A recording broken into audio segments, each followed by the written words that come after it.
जय श्री। एक बार एक राजा के 3 प्रश्न थे। पहला प्रश्न था, इस जगत व्यवहार में वो एक है कि अनेक है? क्योंकि हर व्यक्ति के मन में भाव है, एक है कि अनेक है, 10 है कि 15 है। तो राजा का पहला प्रश्न था, वो एक है कि अनेक है। दूसरा प्रश्न था, परमात्मा करता क्या है? और तीसरा प्रश्न था, परमात्मा अगर कण कण में है तो फिर दिखाई क्यों नहीं पड़ता है? राजा जिससे प्रश्न करता था वो अपने अपने अर्थ देता था, लेकिन राजा संतुष्ट नहीं था। एक दिन उधर से एक महात्मा निकला। राजा ने प्रणाम किया, आसन दिया और कहा, गुरुजी अब आप इधर आए हो तो जाना, बाद में पहले हमारी 3 समस्याएं हैं, समाधान कर दो। महात्मा जी ने कहा, बोलो। राजा ने वही 3 प्रश्न किए। महात्मा जी ने सोचा कि इसे अगर अभी उत्तर दे देंगे तो संतुष्ट नहीं होगा, क्योंकि इसके हृदय में संशय रूपी अंकुरण है। तो हमने अगर तुरंत उत्तर दे दिया तो इसके समझ में नहीं आए। महात्मा जी ने कहा, राजा साहब अगर आपको इन 3 प्रश्नों का उत्तर चाहिए तो सबसे पहले मेरे रुकने की व्यवस्था 1 महीने के लिए कर दो। बाहर कहीं कुटिया बनवा दो, 1 महीने की वहां व्यवस्था कर दो, और जब 1 महीना हो जाए तो 31वें दिन तुम हमसे अपने प्रश्न का उत्तर ले लेना। लेकिन ये पहले बता दो, उत्तर तुम एकांत में सुनोगे कि भरी समाज में? राजा ने कहा, महाराज जी जनता के सामने अगर उत्तर दो तो ज्यादा अच्छा है, क्योंकि हम भी सुनेंगे और हमारी समाज भी सुनेगी, प्रजा भी सुनेगी। महात्मा जी ने कहा, ठीक। राजा ने 1 महीने की व्यवस्था कर दी। इधर तैयारियां कराने लगा, इसी तरह कथा की तरह एक समाज जुड़ेगी, महात्मा जी उत्तर देंगे। महात्मा जी उसी कुटिया में रहने लगे। सुबह घूमने निकलते थे तो एक किसान से दोस्ती हो गई। महात्मा की एक किसान से मित्रता हो गई। 29 दिन जब बीत गए तो महात्मा जी ने कहा, मित्र किसान से मित्र, एक काम करोगे? किसान ने कहा, रे आप तो मित्र है एक और फिर संत है, आदेश करें। महात्मा जी ने कहा, परसों राजा के दरबार में चलना है। कहा, ठीक है गुरु जी चलेंगे। महात्मा जी ने कहा, लेकिन एक शर्त है, जब हम तुम दरबार में चलेंगे तो तुम बनोगे महात्मा और हम बनेंगे किसान। और जब तुम महात्मा बन जाओगे तो राजा तुमसे 3 प्रश्न करेगा, तुम उनके उत्तर देना। किसान ने कहा, पहले ये बताओ तुमने हमें मरवाने की मित्रता की है? हम कभी विद्यालय नहीं गए, हमसे करे तुम बन जाओ महात्मा, राजा करे प्रश्न हम उत्तर दें, हमने कभी काखा गा भी नहीं पढ़ा। महात्मा जी ने कहा, तुम्हें कुछ बोलना ही नहीं, तुम संत के रूप में बैठना। राजा तुमसे प्रश्न करे और जब राजा तुमसे प्रश्न करे तो तुम केवल इतना कहना, राजा साहब इतने छोटे छोटे क्वेश्चन किए हैं, इतने छोटे प्रश्न। तो राजा एकदम चौंक जाएगा। तब तुम कहना कि देखो वो हमारा मित्र बैठा है किसान, इन प्रश्नों का उत्तर तो वो किसान दे सकता है। और जब तुम मेरी तरफ इशारा करोगे तो हम किसान के रूप में बैठे होंगे, राजा के 3 प्रश्नों का उत्तर दे दूंगा। किसान ने कहा, ठीक है, मित्रता के लिए हम ये भी करेंगे, लेकिन महाराज ये ध्यान रखना न तन को चूक गए। वो 30वां दिन भी बीत गया। 31वें दिन इसी तरह समाज जुड़ी थी। राजा सिंहासन पर था, महात्मा किसान और किसान महात्मा दोनों बदल गए।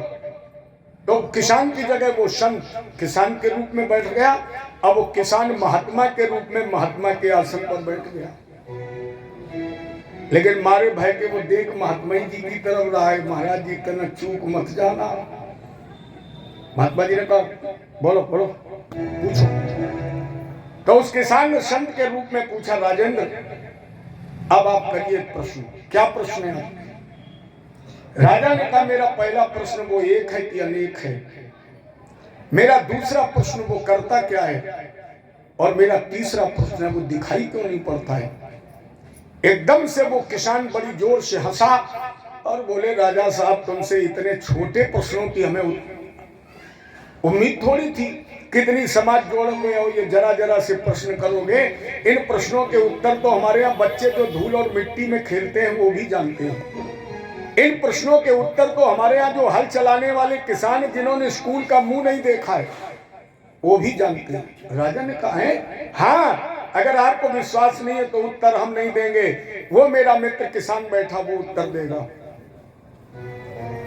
वही संत किसान के रूप में आए। अब भेष तो बना ही था किसान का, बिल्कुल कांपते कांपते हाथ जोड़ के बोले राजा साहब अब संत भगवान ने कह दिया है तो हम उत्तर तो देंगे, लेकिन थोड़ा ध्यान रखना अगर गलती हो जाए। और हमने प्रश्न सुने भी नहीं है, अब जरा फिर दोहराइए। तो राजा साहब ने कहा कि मेरे 3 प्रश्न हैं। महात्मा जी ने कहा एक एक पूछो, हम पढ़े लिखे हैं नहीं, तुम 3 इकट्ठे पूछोगे हम 2 भूल जाएंगे, एक ही याद रहेगा, इसलिए एक एक पूछिए। एक प्रश्न पहला क्या है, बोले ईश्वर एक है कि अनेक है। महात्मा जी ने कहा भैया हमने तो कभी स्कूल का मुंह नहीं देखा है और ये तुमने गिनती वाले प्रश्न कर दिए।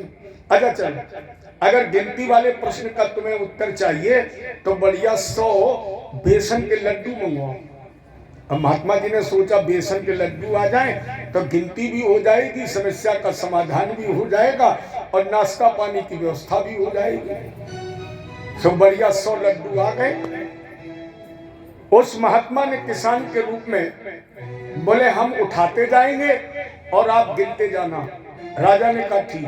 बोले इसी लड्डू की गिनती से सिद्ध हो जाएगा कि वो एक है कि अनेक है। एक लड्डू महात्मा ने किसान के रूप में उठाया, बोले कितना है। राजा ने कहा एक। महात्मा ने दूसरी तरफ रख दिया। दूसरा लड्डू उठाया, बोले अब बताओ। राजा ने कहा 2। महात्मा जी ने कहा गलत, लड्डू तो एक ही हाथ में है, 2 तो नहीं हमारे हाथ में है। 100 तक आप गिनिए लेकिन लड्डू तो आपके एक हाथ में ही रहेगा, 100 तो नहीं रहेंगे। एक के बाद आप 2 गिनोगे, लड्डू तो होंगे हाथ में, एक ही होगा। अर्थात महात्मा ने कहा राजा साहब ईश्वर एक है, वो अनेक नहीं है। चाहे आप 1 के रूप में गिने और चाहे 2 के रूप में गिने, जिस तरह लड्डू हाथ में एक है उसी तरह परमात्मा भी प्यारे। एको हम ब्रह्म द्वितीयो नास्ति, ब्रह्म एक है दूसरा नहीं है। उसे आप चाहे राम कहें, चाहे कृष्ण कहें, चाहे खुदा कहें, चाहे गॉड कहें, वो एक ही है। दूसरा प्रश्न, बोले अगर वो है तो दिखाई नहीं पड़ता है। अब महात्मा ने सोचा कि लड्डू के साथ अगर दूध और मिल जाए तो आनंद आ जाए खाने का। तो बोले राजा साहब दूसरे प्रश्न का उत्तर अगर चाहिए तो फिर आधा लीटर दूध मंगवाइए, 50 ग्राम चीनी मंगवाइए। दूध आ गया, चीनी आ गई। महात्मा जी ने सभी लोगों से पूछा भैया इसमें क्या है। लोगों ने कहा दूध।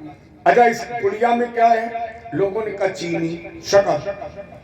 तो महात्मा जी ने सबके देखते देखते वो चीनी दूध में डाल दी, 2-4 बार हिलाई घुमाई। जब चीनी घुल गई तो बार बार वो गिलास तिरछा आड़ा करके देख रहे। राजा ने कहा उत्तर दीजिए आप देख क्या रहे हैं। महात्मा जी ने कहा हम आपका उत्तर ही तो ढूंढ रहे हैं। क्या। बोले राजा साहब अभी सबके सामने हमने चीनी मिलाई, वो दिखाई नहीं पड़ रही, चीनी दिखाई नहीं पड़ रही। राजा ने कहा पागल हो गए हो, वो चीनी कैसे दिखाई पड़ेगी, क्योंकि वो तो दूध में घुल गई। महात्मा जी ने कहा जिस तरह दूध में घुलने के बाद चीनी नहीं दिखाई पड़ रही है, उसी तरह परमात्मा भी हमारा कण कण में घुल गया है लेकिन वो दिखाई नहीं पड़ रहा है। राजा ने कहा ठीक। तीसरा प्रश्न, वो करता क्या है। महात्मा जी ने कहा प्रश्न गलत है। राजा ने पूछा क्यों। महात्मा जी ने कहा हम 3 घंटे से सुन रहे हैं, प्रश्न पर प्रश्न कर रहे हो, लेकिन प्रश्न करने के नियम जानते हो। प्रश्न करने वाला छोटा होता है और बताने वाला बड़ा होता है। और अगर बताने वाला बड़ा होता तो उसे कहाँ होना चाहिए, ऊंचे आसन पर, और पूछने वाले को होना चाहिए छोटा। अब राजन तुम्हारे प्रश्न का उत्तर तभी मिलेगा जब तुम्हारी जगह हम और हमारी जगह तुम। चाहते हो तो आओ नीचे। राजा साहब नीचे उतर के आए, उस महात्मा को उठाया, सिंहासन पर बैठा दिया और जैसे सिंहासन पर बैठा बोले राजा साहब अब पूछिए क्या पूछना है। राजा ने कहा महाराज जी ये बताइए ईश्वर करता क्या है। महात्मा जी ने कहा अभी भी आंखें नहीं खुली, ईश्वर यही तो करता है। राजा को रंग और रंग को राजा। अभी 1 मिनट पहले तुम आसन पर थे, हम जमीन पर थे, अब तुम जमीन पर हो और हम राजा हैं। यही ईश्वर करता है। राजा राई ते पर